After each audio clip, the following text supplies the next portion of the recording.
welcome to the channel. So today we're gonna be doing a real quick exotic dancer Q&A. Y'all got a big pimple right here, but it's all good because we about to put on a face mask and stuff and do a little treatment for the skin. Okay, so I'm about to tie up this long ass 40-inch wig, and I'll put the link to this wig in the description box below. So I'm gonna tie this wig up with this rubber band right here.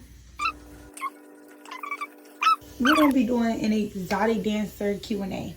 So I'm gonna put on my face mask. I'm gonna start brushing my teeth and stuff, and then we're gonna jump right into the questions. So these are some of the top most questions that I've been asked since I've been a dancer. So the first question that I've been asked a lot since I became a dancer is, when did I start dancing? So I started dancing when I was 19, and I'm now 21. So 19, 20, well 19, 20, 21. I've been dancing for 2 years. This birthday really just made 2 years. Even though I did start dancing before this birthday, I feel like my birthday really signifies it because I danced on my 19th birthday. I danced around my 20th birthday. And I just did have parties, but I actually had like party themes this year. Pineapple juice. It's by fresh. But y'all, it's good. It got a little pulp, pineapple pulp, but it's so good. So second question is, how did you start dancing? I honestly never really thought about being a dancer. I was always like into like shaking my ass and dancing and stuff. Don't get me wrong, but I was more like ballet type of dance girl. I could do splits and do tricks and all that type of stuff. I did have an obsession with pole dance when I was really young though. I always used to want to be a pole model. But honestly, I never thought I would be an exotic dancer. I used to write music and like rap and stuff. So it's like that was always my thing. But my best friend had started dancing, and at the time I was talking to her, and she's like, girl, you should start stripping. So question number 3 is, how do I start? How you start. So you just need to find a club and figure out your state songs when it comes to working in those clubs. And that's really how you start. So question number 4 is, what do I need? You just need to make sure you're put together. So what do you need to start? You're going to need heels. You're going to need outfits. You're going to need hair, makeup, lashes, nails, whatever you need to be confident and feel like you're put together up to par to where you could go out and party and, you know what I'm saying, be in sexy outfits. Okay? You need your ID. You might need your social. You're going to need some money. You have to pay tip out, and you have to invest money for all of this stuff. Okay, so another question I get asked a lot is, what do I need to know? And I feel like this relates per club.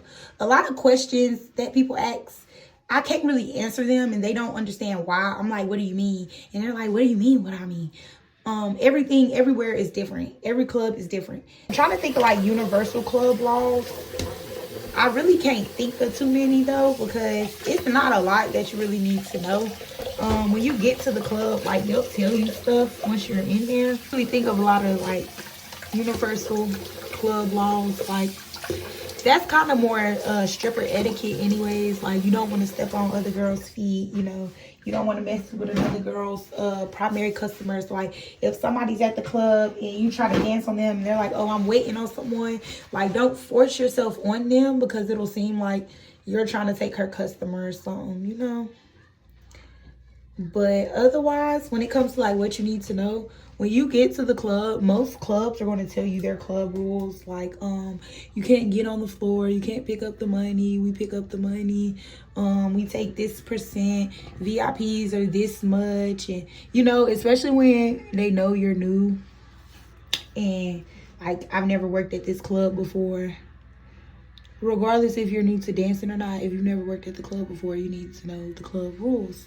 So another question I get asked a lot is, how much do you make in a night?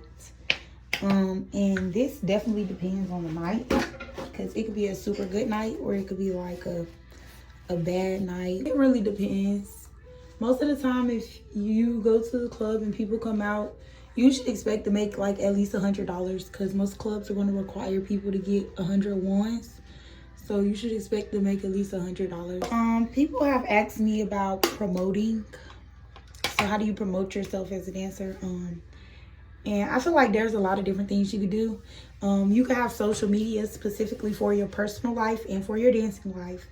And of course, if you have a dancer page, you're going to promote like pole dancing videos, twerk videos, little sexy skits and stuff like that, you know, that's going to promote yourself as an entertainer.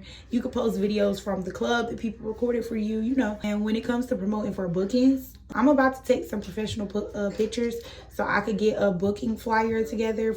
But yeah, you're just going to have to market and promote just like you would for anything else. Like, you're literally working for yourself and you are the product. So another question I get asked about bookings is, how should I price bookings?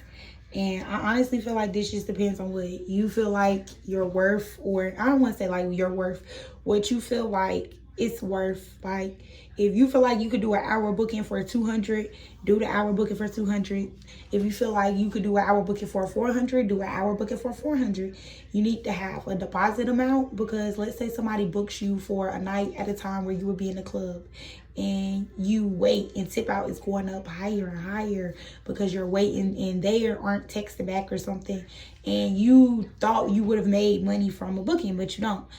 You need a safety net. Treat it just like you would any other business. Conventional way of thinking for a lot of people. I think we're on question number 9. Question number 9 is, how do I find a good club?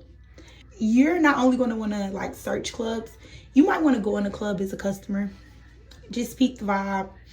Peep how the girls interact and stuff. That's really the only way to know.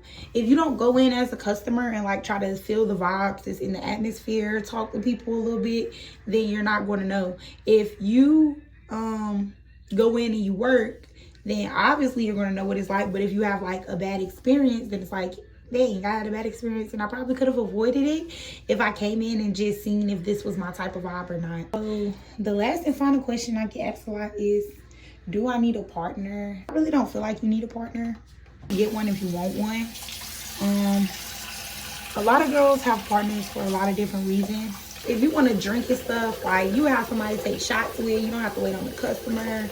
You know, it's own little perks to having a partner. If it's a lot of money and just money showers, you got somebody to make a pile of money with, it's a little better. You're not trying to fight for money by yourself, and other girls have partners. Everything I feel like is situational. Like, it's a lot of girls that worry about themselves, they don't like having partners. It's girls that, you know, you'll go to a club, you like it and they don't like it. So it's like, everything is situational. It all just depends on you. You have to really step out in this game and just try it and go outside your comfort zone a little bit. So yeah, this is my 10-question exotic dancer Q&A. Make sure you like, comment, and subscribe. Share this video to anybody that might find it useful. If you're an exotic dancer and you agree with some of these, or you feel like you have some tips you want to share, drop them in the comments below, because the girlies might find them helpful. Make sure y'all pass this video along. And if you know anybody that wants to be a dancer, it's definitely not all that it seems. Everything that glitters is not gold, obviously. So yeah, just send them this video and let them know what's going on. Like, you know, it's not hard to become a dancer, but you just have to make sure it's something that you really do want to do. Like, you can't do it for anybody else, because everything is based off of you. Like, so you just have to know who you are, you know what I'm saying? So yeah, have a good day, y'all, and I hope to see y'all back on the channel. Kisses. Love y'all. Follow me over on Instagram at Nova the Dream. And I'm going to see y'all next time.